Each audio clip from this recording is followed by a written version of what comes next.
قصة أحمد حمدي كاملة. أحمد حمدي شايف إن هو متجاهل جوه الزمالك، محدش بيتكلم معاه في تجديد، محدش بيتكلم معاه في مستقبله، عقده هيخلص بعد أسبوعين، ليه حق إن هو يمضي فري، لا يمضي ويتنقل في نهاية الموسم فري. يعني هو بعد أسبوعين شبه مش على قوة الزمالك. طبعا هو كان لعيب، كان بالنسبة له تجربة الزمالك هتعيد اكتشافه. جات له إصابة، بعد كده الظروف جوه الفرقة ما ساعدتوش، بالإضافة للتجاهل من إدارة الزمالك أو من إدارة الكرة في الزمالك لموقفه بشأن التجديد، ده عامل ضغوط على اللاعب. دي كان أحد أسباب المشادة اللي بينه وبين كابتن أحمد عبد الرؤوف مدير الفني. هو اتكلم معاه: أنا ما بلعبش ليه؟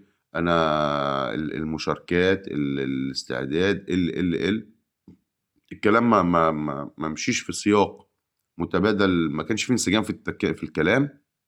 حصلت المشادة، بناء عليه كابتن احمد عبد الرؤوف قال لاحمد حمدي هيتمرن منفرد خلاص لحين حسم امره.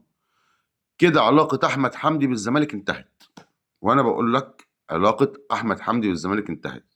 مش هيجدد، اللعيب بيعاني من التجاهل، مش مركز في الملعب، الاداره مش عايزاه، اداره الكوره مش عايزاه، المدير الفني خلاص مش عايزه لو فضل كابتن احمد عبد الرؤوف مكمل.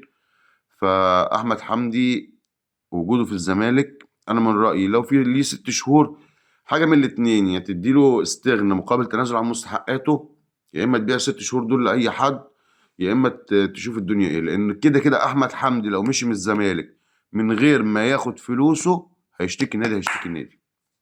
احمد حمدي مش هيعمل زي اللعيبه اللي بتقول لك لا اصل ده انا ابن النادي واستنى عليه شويه. احمد حمدي مش واللي شافه في الزمالك في السنتين دول هيخليه يشتكي، مش هيسيب جنيه للزمالك.